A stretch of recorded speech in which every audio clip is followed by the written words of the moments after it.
Madame, Monsieur, bonjour. Merci de nous rejoindre à la une de l'actualité tourisme. Malgré la compétition féroce qui sévit dans le bassin méditerranéen, l'Algérie est en train de gagner sa place dans la carte touristique et s'est engagée à revitaliser son industrie touristique avec, entre autres, des facilitations à l'investissement. Il faut dire aussi que la nature a donné un coup de pouce au secteur, comme c'est le cas pour Béjaïa. Un reportage à suivre. On ira également à Annaba, la Coquette, visiter ses plages dorées et ses eaux limpides d'une ville côtière qui dispose d'infrastructures hôtelières modernes et qui attire un grand nombre de visiteurs en quête de moments de détente et de plaisir. À l'étranger, l'Arménie a annoncé la reconnaissance de l'État de Palestine dans le but d'avancer vers la paix au Proche-Orient, insistant sur la situation critique à Gaza. Ce matin, au moins 10 Palestiniens sont tombés en martyrs dans des bombardements sionistes. Handball, le Mouloudia Bourj Baririj a été sacré hier à la salle Harsha Hassan à l'issue de la 7e et dernière journée des playoffs de l'excellence messieurs.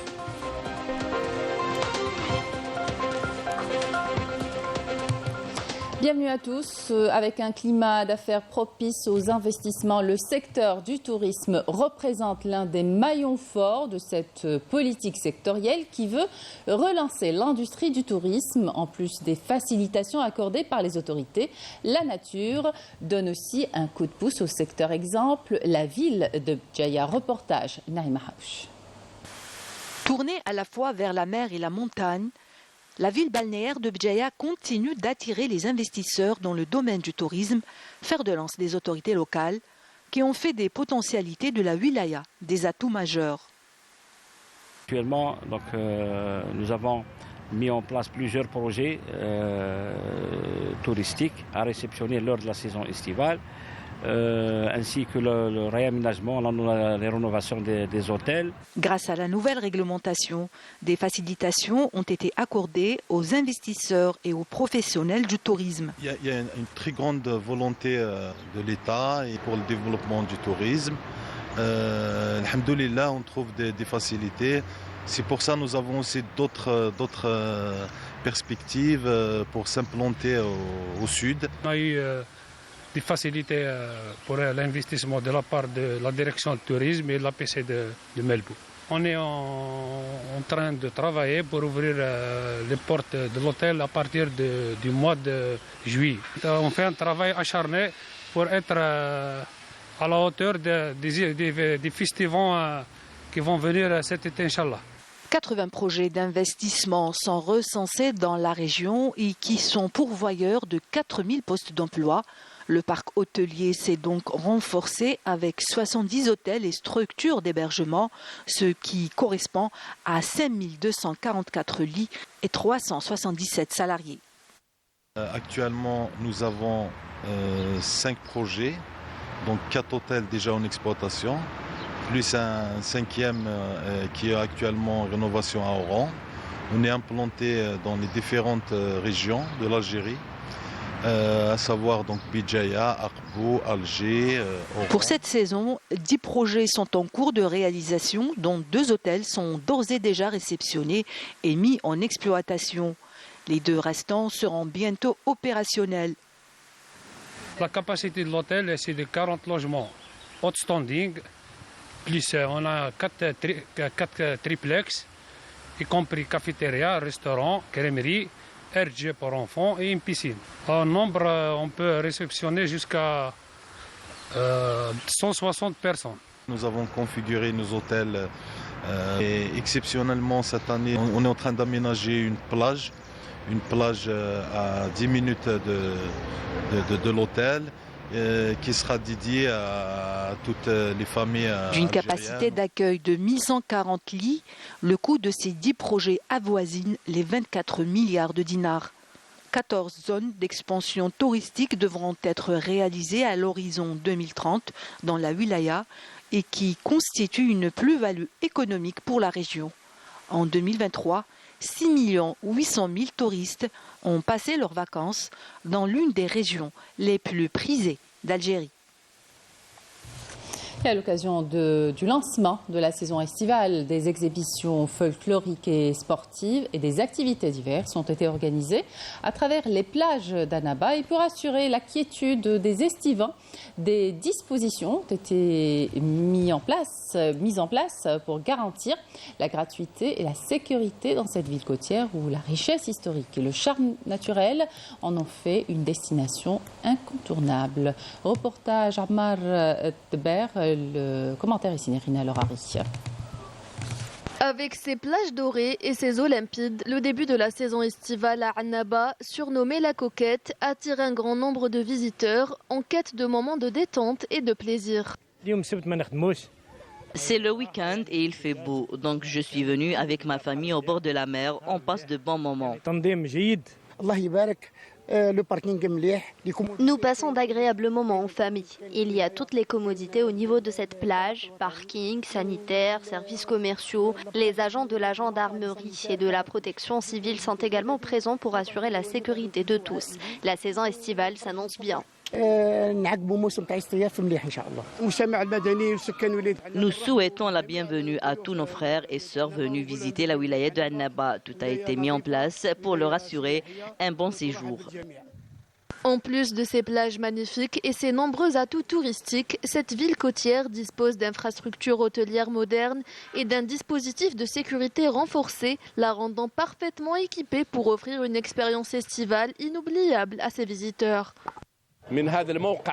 C'est depuis ce site que nous avons donné le coup d'envoi de la saison estivale 2024. Au total, 21 plages autorisées à la baignade le long du littoral de la wilaya de Annaba ont commencé à accueillir les estivants. Les services de la protection civile ont mobilisé plus de 400 agents pour la surveillance des plages et assurer la sécurité de tous. Cette saison, pas moins de 46 établissements hôteliers avec une capacité de 5102 lits ont ouvert leurs portes pour accueillir les visiteurs.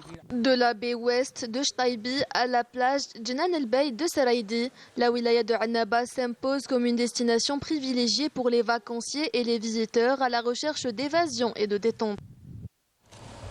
La base centrale aérienne de lutte contre les incendies et d'évacuation sanitaire vient d'être réceptionnée à l'issue de 60 jours de travaux d'aménagement réalisés par la société Tassili Airlines au niveau d'une piste de la commune de Seyada. Cette base a reçu dernièrement des avions destinés à la lutte contre les incendies et un hélicoptère pour l'évacuation sanitaire dédié aux wilayas de l'ouest du pays. Reportage Sofiane Brni, le commentaire est signé Raouf Hamouche. Il s'agit là de la toute nouvelle base centrale aérienne de lutte contre les incendies et d'évacuation sanitaire. Implantée à Mostaganem, cette nouvelle base vient d'acquérir 5 avions de lutte contre les incendies, en attendant un 6e dans les prochaines semaines. Un projet visant à prendre des mesures d'anticipation dans le domaine de la prévention et de la lutte contre les feux de forêt en vue de protéger le patrimoine forestier ainsi que les biens des citoyens.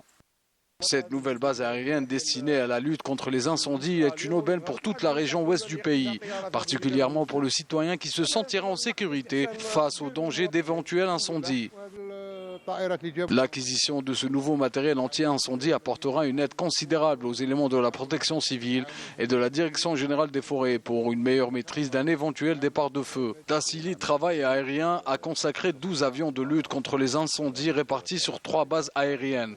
La première base, qui est la base centrale, se trouve ici au niveau de l'aéroport de Seyada à Mostaganem. La deuxième base se trouve au niveau de l'aéroport de Béjaïa et la troisième à Annaba. Pour ce qui est de la deuxième phase de ce projet, elle sera consacrée à l'exploitation de cet aéroport pour la formation des pilotes au niveau national et africain. Ce centre sera aussi une base pour les drones. Une infrastructure à portée stratégique dotée d'un équipement de haute technologie. Cette nouvelle base suivra en temps réel le développement du départ d'un éventuel incendie et ce en parfaite coordination avec les institutions dépêchées sur le terrain. On a en coordination avec l'Himaya pour intervenir n'importe où en Algérie. On a des systèmes de suivi les avions تاعنا tracking, donc نقدروا نتبعوا العمليات à partir de Mostaganem ou ailleurs تاع الطياره تاعنا لهنا. Le ton est donné depuis le lancement de la campagne de lutte contre les incendies de forêt le 1er mai dernier qui fait état de 179 hectares détruits au niveau national. Un bilan qui témoigne de la performance de cette action anticipative, en rappelant qu'à la même période de l'année dernière, les pertes étaient plus conséquentes. Dans l'actualité nationale également, l'opération de retrait des formulaires de souscription des signatures individuelles par les prétendants à la candidature à l'élection présidentielle anticipée du 7 septembre prochain se poursuit au niveau du siège de l'autorité nationale indépendante des élections à Alger, où d'ailleurs le président de l'autorité nationale indépendante des élections animera cet après-midi une conférence de presse. La scène politique nationale se prépare donc pour la prochaine échéance électorale. Des partis politiques tels que le R1D, le Front Al-Mustaqbel et Sawt al-Sha'b appellent le président de la République, Abdelmadjid Tebboune, à se porter candidat pour poursuivre et parachever les réformes qu'il a engagées. Par ailleurs, le mouvement de la Société pour la paix se dit déterminé à se lancer dans la course à la présidentielle prochaine. Synthèse, Patia Amani. Lors d'une session extraordinaire pour examiner les évolutions de la scène politique nationale, le RND a appelé le président de la République, Abdelmadjid Tebboune, à se porter candidat à l'élection présidentielle du 7 septembre prochain afin que les réformes structurelles engagées par l'Algérie durant son premier mandat puissent être menées à terme. Le RND vise à préserver les acquis sociaux dont jouissent les citoyens algériens. Pour sa part, le président du mouvement de la Société pour la paix, MSP, Abdelali Hassani Shrif, a affirmé depuis Blida que sa formation politique était déterminée à se lancer dans la course à la présidentielle avec combativité. Présidant la cérémonie de commémoration du 21e anniversaire de la disparition du fondateur du MSP, Mahfouz Nahnah, Hassani Shrif a assuré que sa formation politique participera à la prochaine élection présidentielle en prenant l'alternance pacifique au pouvoir, la transition démocratique, la préservation des libertés et des valeurs et la réforme socio-économique. Le Front Al-Mustaqbel a également appelé le président de la République, Abdelmadjid Tebboune, à se présenter à un deuxième mandat pour poursuivre son programme de réforme ambitieux. Le président du parti, Fateh Boutbik, a indiqué que la position de son parti concernant la prochaine présidentielle découle d'une conviction sincère privilégiant les intérêts supérieurs du pays pour la préservation de sa stabilité. À l'ouverture de la session extraordinaire du Conseil national du parti Sawt al-Sha'b, son président Lamine Osmani a évoqué l'importance de parachever les institutions de l'État et de renforcer la justice. Ce parti politique a appelé le président de la République, Abdelmadjid Tebboune, à se porter candidat à l'élection présidentielle du 7 septembre prochain pour conforter la stabilité politique et socio-économique du pays. À l'étranger, l'Arménie a annoncé vendredi la reconnaissance de l'État de Palestine dans le but d'avancer vers la paix au Proche-Orient, insistant sur la situation critique à Gaza. Ce matin, au moins 10 Palestiniens sont tombés en martyrs dans des bombardements sionistes ayant visé une maison au sud de la ville et le camp de réfugiés de Nusayrat au centre de l'enclave palestinienne. Le point de la situation avec Melika Blel. Après l'Espagne, l'Irlande et la Norvège qui ont officiellement reconnu l'État de Palestine fin mai dernier, le ministère arménien des Affaires étrangères a annoncé de son côté la reconnaissance de l'État de Palestine, réaffirmant son allégeance au droit international et au principe d'égalité, de souveraineté et de coexistence pacifique des peuples. En effet, malgré 2 résolutions du Conseil de sécurité de l'ONU visant à arrêter immédiatement les opérations militaires en Palestine et en dépit des ordonnances de la Cour internationale de justice de mettre fin à l'invasion de Rafah, l'entité sioniste poursuit son agression génocidaire depuis près de 9 mois. Pour la Ligue arabe, cette reconnaissance représente une étape importante vers l'instauration de l'État palestinien aux frontières du 4 juin 1967, reflétant ainsi une conviction croissante au sein de la communauté internationale quant à l'impossibilité de poursuivre l'occupation et à la nécessité de mettre en œuvre la solution à 2 États. De son côté, le Koweït a salué samedi la reconnaissance officielle de l'État de Palestine par la République d'Arménie en réitérant la position du Koweït selon laquelle tous les pays devraient prendre des décisions similaires. En outre, Cuba a décidé de participer comme État tiers à la plainte de l'Afrique du Sud contre l'occupant sioniste devant la Cour internationale de justice. Pour rappel, plusieurs pays d'Amérique latine, comme la Colombie et le Mexique, se sont joints à la procédure de l'Afrique du Sud devant la Cour internationale de justice, où on fait part de leur intention de le faire, comme c'est le cas du Chili. Plusieurs pays ont annoncé leur intention de se joindre à cette plainte. Dernier en date, l'Espagne, qui a annoncé le 6 juin sa volonté de prendre part au procès. Et puis sachez que le bilan de l'agression génocidaire sioniste contre la bande de Gaza s'est alourdi hier à 37 551 martyrs et 85 911 blessés depuis le 7 octobre dernier. L'accostage d'un navire de guerre sioniste au port marocain de Tangemed a été dénoncé par le Front marocain de soutien à la Palestine et contre la normalisation, qui a déploré le mutisme de l'État alors que l'agression sioniste contre Gaza fait rage depuis le 7 octobre dernier. L'escale du navire au port Tangemed a servi à son ravitaillement en réserve de carburant et de nourriture nécessaires à son équipage. L'ONG a déploré également le fait que les autorités n'aient pas suivi l'exemple espagnol, Madrid, qui avait refusé le 19 mai dernier au cargo Marianne d'Anica battant pavillon danois l'accostage au port de Cartagena au motif qui transportait 27 tonnes d'explosifs à destination de l'entité sioniste. Et puis, les autorités espagnoles sont parvenues à démanteler le principal réseau marocain de contrebande de cannabis par voie maritime vers l'Espagne. Au Maroc, principal producteur et exportateur de cannabis, le trafic de drogue est un phénomène qui a pris de l'ampleur ces dernières années, mettant en cause le régime du Marzen et de hauts responsables militaires et civils. Amel Bouarba. Les services de sécurité espagnols ont réussi à démanteler le réseau principal de contrebande de cannabis par voie maritime vers l'Espagne. Ce réseau a tenté d'introduire 66 tonnes de ce poison dans la péninsule ibérique. La police espagnole a réussi à arrêter lors de cette opération 37 hommes et 3 femmes, dont la plupart ont un casier judiciaire dans des affaires d'appartenance à une organisation criminelle et de délits contre la santé publique dus au trafic de drogue et à la possession d'armes illégales. Des sources espagnoles, dont des médias, des services de sécurité, le chef de l'opposition espagnol Alberto Feijó ont révélé que le Maroc est une plaque tournante du trafic de drogue, principal producteur et exportateur de cannabis. L'une des affaires scabreuses qui a défrayé la chronique dernièrement est la course-poursuite entre la police espagnole et un bateau de narcotrafiquants marocains, qui a entraîné la mort de 2 gardes civils espagnols et fait 2 autres blessés dans le détroit de Gibraltar, au port de Barbate, dans la baie de Cadix. Ce nouveau scandale dévoile l'implication flagrante du Marzen et la complicité de la marine royale marocaine dans le processus de trafic de drogue. Des révélations en cascade sont dévoilées sur les liens malsains entre les narcotrafiquants marocains et le régime du Marzen, accusé de se servir de l'argent sale du trafic de drogue pour financer la corruption, dont notamment ce qui appelait l'affaire du Marocgate.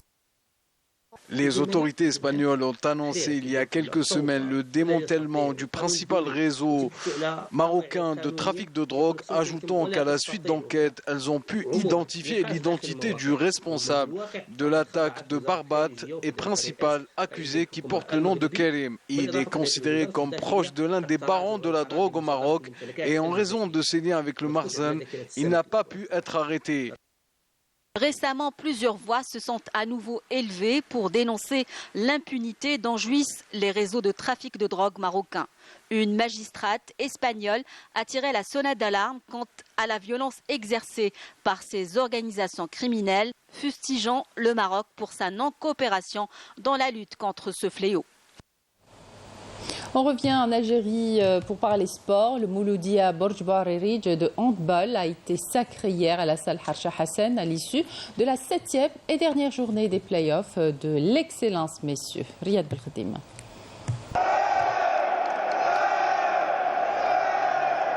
Sacré pour la première fois de son histoire, la formation du Mouloudia de Borj Barerij, avec ses 13 points, termine en tête du classement des playoffs, avec un bilan de 6 victoires et un match nul, devant l'Olympique El Oued et la JSE Skikda qui complètent le podium. Les handballeurs du MBBA qui ont surclassé le tournoi succèdent au palmarès de la compétition à Ain Touta, double détenteur du trophée en 2022 et 2023. C'est un travail de longue haleine. L'équipe y a cru, comme le dit le président du MBBA, Idriss Ben Qaddouch. الفريق تاعنا حقق معجزه نظرا للمشوار اللي قدمناه ونظرا للموسم الثاني على التوالي اللي في القسم الممتاز ما عندناش الخبره واللاعبين جلهم الشباب والحمد لله حققنا هذا الانجاز ان شاء الله. L'équipe du Mouloudia de Borj Bouarerij, très certainement la meilleure équipe depuis le début de ce championnat, emmenée par un entraîneur expérimenté. Zakaria Abada revient sur ce sacre historique pour la ville de Borj Bouarerij. On a bien préparé notre rencontre contre Aïtouta.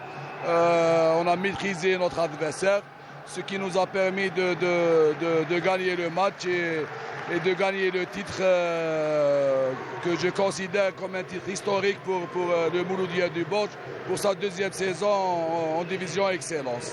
L'organisation des playoffs juste avant les derniers tours de Coupe d'Algérie a permis de vivre des moments très intenses dans la salle Harsha. Retour sur l'organisation avec le DOS de la Fédération algérienne de handball, Mourad Aïtrassi. L'équipe de l'MBBA Borj Bouarerij, et ils sont sacrés champions d'Algérie. Vraiment, nos représentants, nos félicitations, mais même que les autres équipes n'ont pas démérité, à savoir la JS Kikda, la Aïtouta, l'équipe de l'Oued. C'est une très très belle équipe qui a beaucoup de jeunes joueurs qui vont, Inch'Allah, ils auront l'avenir devant eux. Donc pour nous, en tant que fédération, en tant que responsable, on est très très satisfaits du déroulement du tournoi ainsi que le niveau des joueurs locaux. Le Mouloudia de BBA reste en course pour le doubler puisqu'il est qualifié en Coupe d'Algérie où il tentera l'exploit de rafler le jackpot cette saison.